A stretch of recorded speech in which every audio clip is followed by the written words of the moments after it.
Olá, seja muito bem-vindo ao Band Entrevista. A aposentadoria é o sonho de muitos trabalhadores. Depois de anos no mercado de trabalho, nada mais justo do que ter o merecido descanso.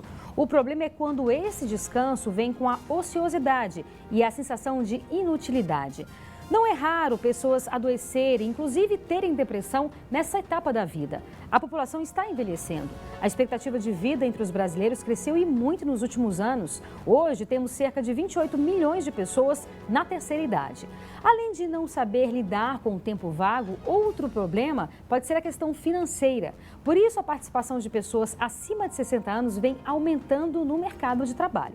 E para falar sobre este assunto, nós convidamos a doutora em Psicologia Social do Trabalho e das Organizações, Poliana Andrade. Olá, Poliana. Olá, seja bem-vinda aqui. Muito obrigada pela sua participação. É um assunto muito importante a gente falar, porque, em geral, as pessoas ficam na expectativa de se aposentarem, mas não se preparam para essa etapa da vida. Em geral, é isso que acontece, né? Exatamente. Costuma-se não pensar muito no pós-trabalho, porque ficamos tão consumidos, né? O nosso tempo e experiências ali no contexto de trabalho, que pensar o depois fica um pouco de lado. E é fundamental, né? Sim, é fundamental, porque há de se preparar para esse momento. O ideal, inclusive, seria que a gente pudesse se preparar para a aposentadoria logo no início da nossa vida. É verdade. Inclusive financeiramente, né? Sim. E as empresas também, seria importante elas terem uma participação também nesse processo? Com certeza. Assim, a gestão ela tem um papel fundamental nesse processo, porque enquanto o trabalhador está trabalhando, ele também está pensando nessa aposentadoria. Então, a qualidade do trabalho, a forma como ele se desempenha ali na organização, há de ser considerada e, portanto, a empresa tem que ter vistas para esse trabalhador também. E como que esse trabalhador, essa pessoa deve se preparar para a aposentadoria? Bom, primeiro é importante que ele tenha noção do sentido do trabalho na vida dele. Que trabalho é esse? Ele gosta do ramo de atuação? Se ele gostar, é possível que ele se aposente de um trabalho formal e possa ir para uma outra etapa trabalhando no mesmo ramo. Agora, se é algo que ele sabe fazer muito bem, mas não gosta muito, é uma outra perspectiva. Então, depois da aposentadoria, trabalhar com algo que ele realmente queira fazer, né? Que ele goste de fazer e não necessariamente que ele saiba.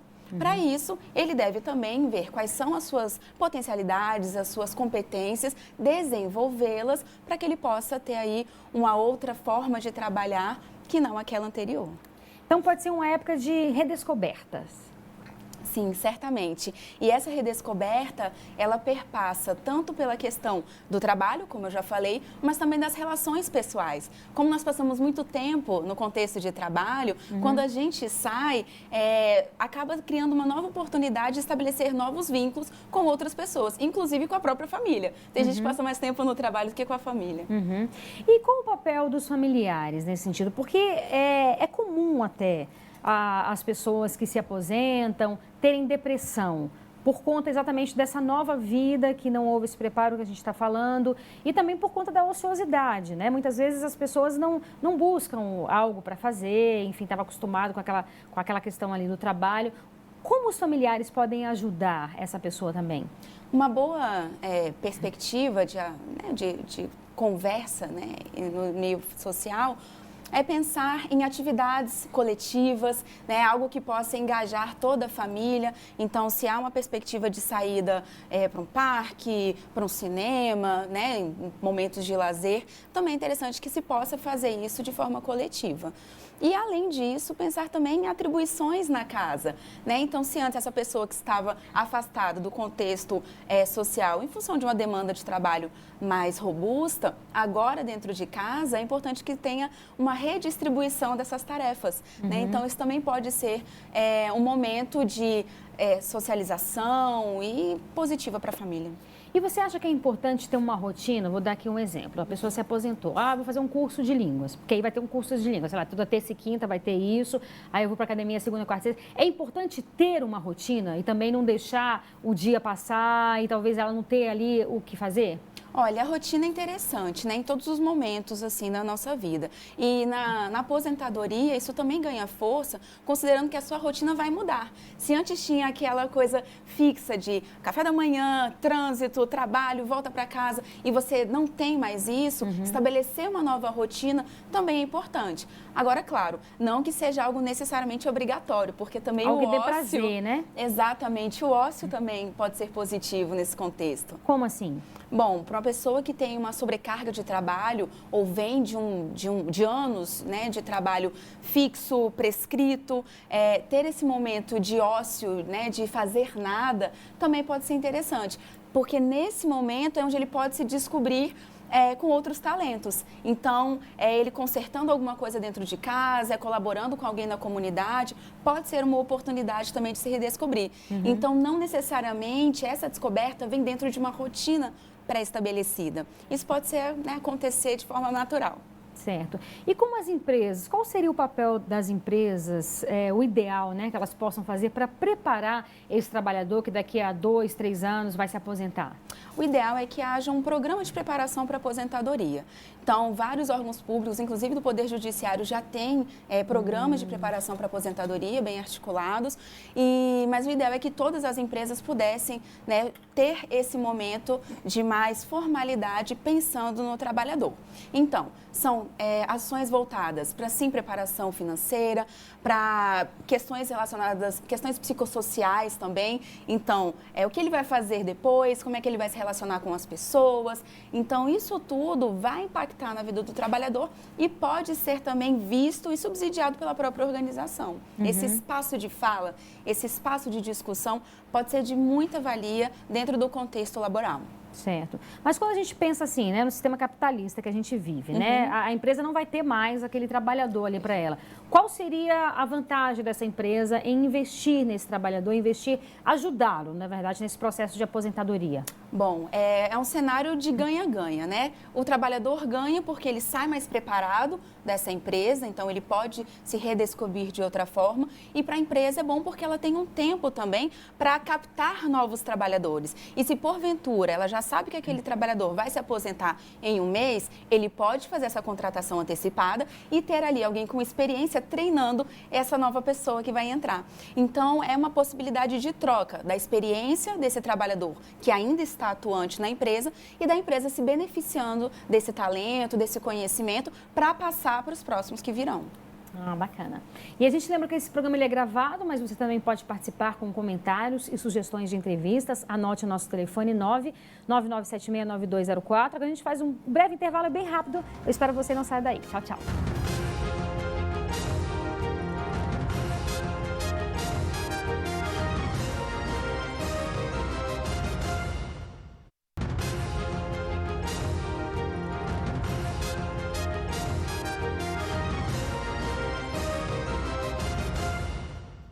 Estamos de volta com o Band Entrevista, hoje conversando sobre os reflexos da aposentadoria. Nossa entrevistada é a doutora em Psicologia Social do Trabalho, Poliana Andrade. Psicologia Social do Trabalho e também das organizações, né? Então, você estudou muito essa questão, seja do trabalhador quanto das organizações, né, Poliana?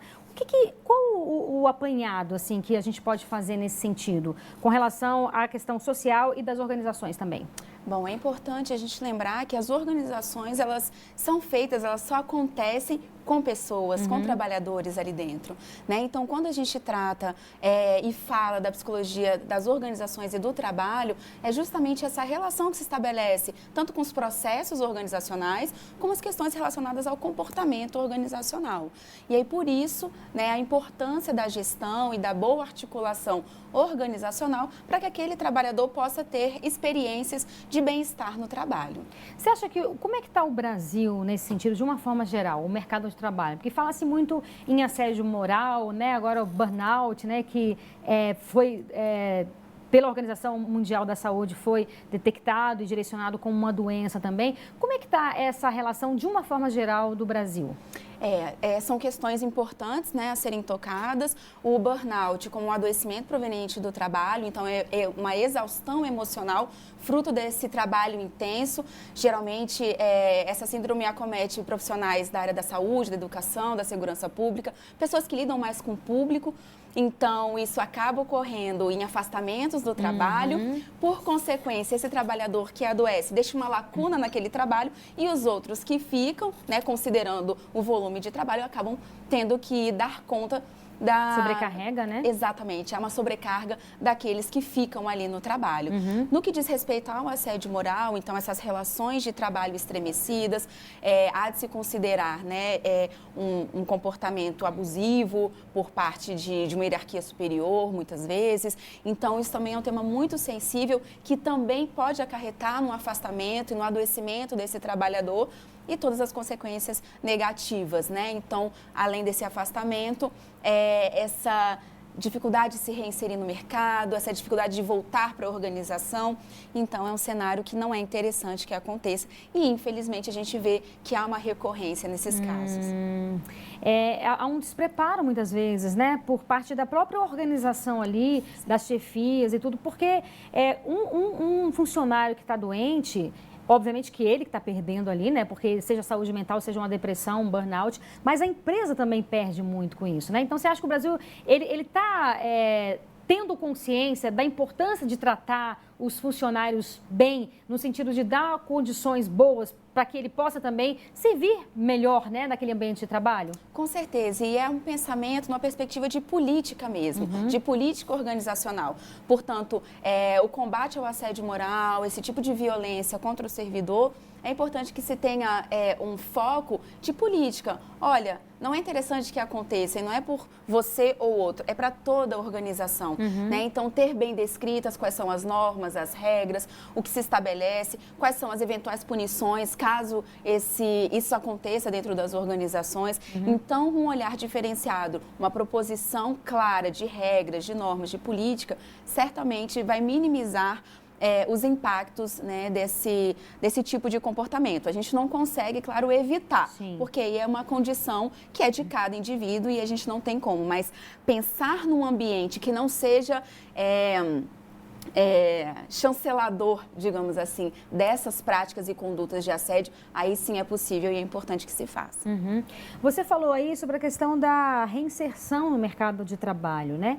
E como nós falávamos aqui, muitos idosos que já se aposentaram, eles precisam voltar ao mercado de trabalho, não necessariamente por uma opção pessoal, mas mais pela questão financeira. E aí a primeira pergunta é, o mercado de trabalho, existe um certo preconceito no mercado de trabalho com relação a essas pessoas mais idosas? Olha, isso tem diminuído. Claro, ainda existe em algumas esferas específicas, mas a gente percebe que há um acolhimento dessas pessoas idosas, né, maduras, como a gente fala, que vai ali depois dos 50 anos, que já tem mais acesso a essa reinserção no mercado de trabalho. Então, verifica-se quais são as competências que essa pessoa tem e efetivamente qual é a contribuição que ela pode trazer para aquela organização. Então, o parâmetro não é a idade da pessoa, e sim qual é o talento, qual é a competência, qual é a disposição e disponibilidade que ela tem para contribuir com a organização. Mas o olhar em geral é esse da sociedade, você acha? Olha, tem mudado. No geral, eu diria que ainda há um caminho a ser percorrido na nossa sociedade, de um olhar diferenciado para as pessoas maduras. Mas eu percebo que já sim há uma movimentação, uma mobilização. A literatura traz também que existem já políticas e práticas nas organizações que dão condições dessas pessoas se reinserirem no mercado. Certo. E nós falávamos aqui também sobre essa questão financeira, né? É muito importante as pessoas, nós como um todo, já irem se planejando e ter uma antecedência, inclusive, nisso, nesse momento da aposentadoria, especificamente com relação à questão financeira? Sim, sim. O ideal é que a gente pudesse se preparar para a aposentadoria logo nos primeiros dias de trabalho, né? Então, claro, você toca na questão financeira, que é importante. Então, a gente tem no Brasil um caminhar longo, né, de serviço, de trabalho, até que a gente possa se aposentar. Então, pensando nesse pós-trabalho e se organizar financeiramente, de fato é uma questão importante. Então, como fazer isso? Buscar ali profissionais da área que possam ajudar e também leitura, se apropriar. Existem muitos materiais aí disponíveis de forma gratuita para que o trabalhador possa se apropriar e fazer ali uma gestão financeira melhor, para que ele possa, na medida do possível, se organizar para essa aposentadoria. Maravilha. E a gente lembra que esse programa ele é gravado, mas você também pode participar com comentários e sugestões de entrevistas. Anote o nosso telefone 999769204. E agora a gente faz mais um breve intervalo, é bem rapidinho, não sai daí que eu vou esperar você.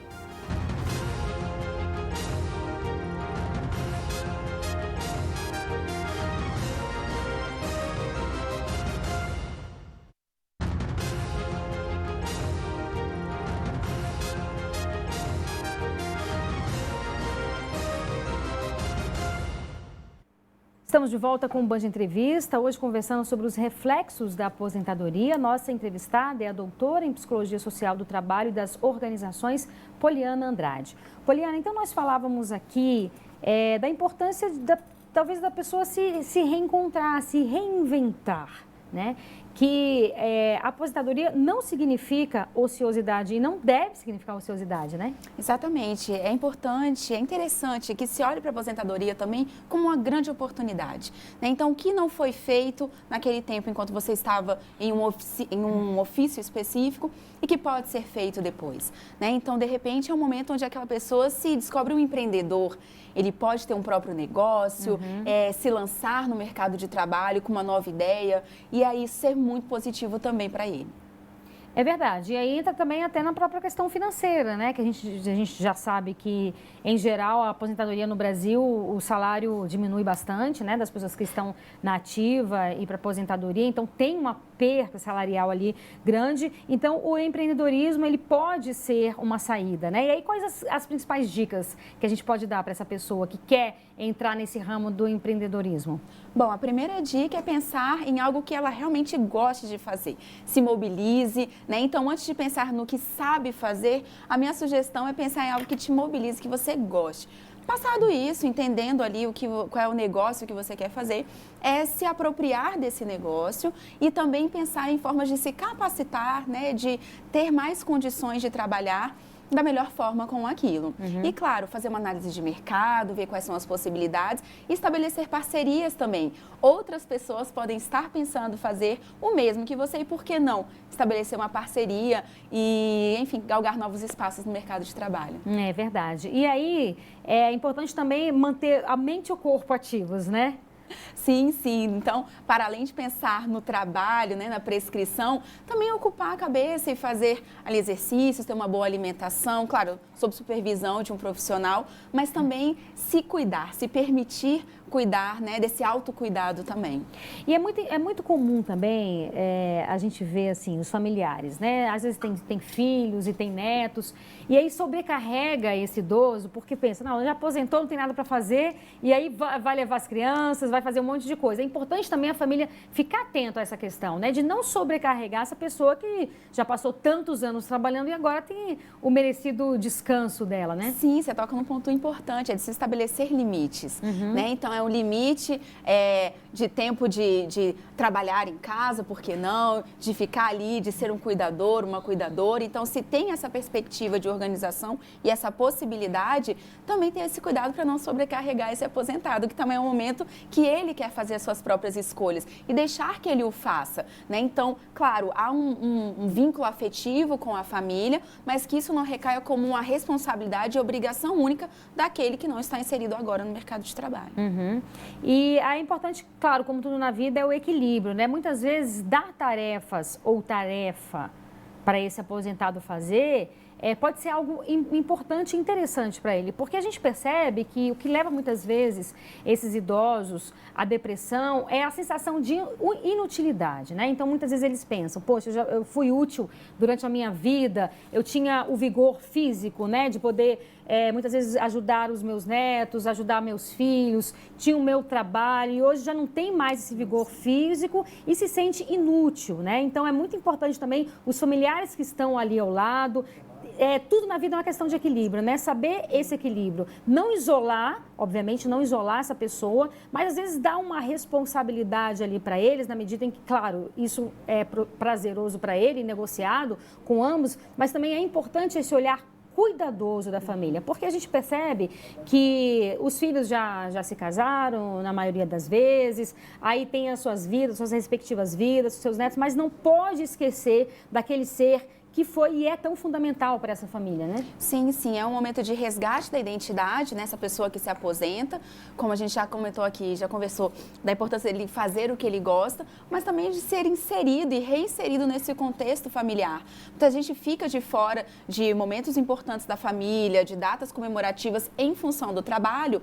E quando tá num contexto de aposentadoria, é o momento que ele pode resgatar, que ele tem uma agenda mais aberta, que ele pode sim participar das festas no colégio, né? Então também é importante que haja assim essa mobilização e trazer para perto esse trabalhador, né, que agora é aposentado. E tudo na vida a gente tem no mínimo duas formas de ver, né? Você pode olhar também como a questão da ociosidade, que você foi útil ali durante a sua vida toda e agora não tem mais nada para fazer, mas como a gente está falando aqui, você pode olhar também, e acima de tudo é importante que isso seja feito, como uma renovação, né? Então, assim, eu sempre quis fazer uma língua, agora você tem um tempo de fazer a sua língua. Mas eu não consigo pagar, mas aí procura coisas de graça, para fazer cursos de graça para se fazer. Tem tantas nas entrequadras aí, seja nas cidades satélites ou até mesmo aqui no plano piloto, a gente percebe que tem professores de educação física que oferecem ali atividades físicas para essas senhoras, para esses senhores. Então, é importante, é claro que toda a família ela tem uma contribuição muito grande, mas, acima de tudo, é importante esse indivíduo perceber que existem várias coisas que ele pode fazer e coisas que são prazerosas, né? De repente, ler mais, encontrar ali mecanismos para sentir prazer e não se sentir como uma pessoa que não serve mais para nada, que não tem, portanto, mais aquela atividade. Buscar coisas, né? Buscar formas para ocupar e aproveitar da melhor forma possível esse tempo que ele tem agora, né? Isso, uma sugestão que eu dou é fazer uma lista. Sim. Coloca, escreve mesmo o que gosta de fazer, o que deixou de fazer, né, o que não teve tempo para fazer. Então, essa organização do tempo, já que vai ter mais tempo livre, fazer uma lista mesmo e pensar quais são te agrada, os né? verdadeiros anseios. Aprender um instrumento musical. Exatamente. E a partir do momento que você tem uma visão macro do que você quer fazer, ir buscando, né? Aonde eu consigo fazer? Isso aqui eu posso fazer sozinho, com a companhia? Então, vai ficando muito mais prazeroso também, né? Esse processo de escolha do que fazer no pós-aposentadoria. Com certeza, Poliana. Muito obrigada pela sua participação aqui no nosso programa, viu? E o Band de Entrevistas de hoje fica por aqui. Muito obrigada pela sua audiência e companhia. A gente volta a se encontrar no próximo sábado. Eu espero você. Até lá. Tchau, tchau.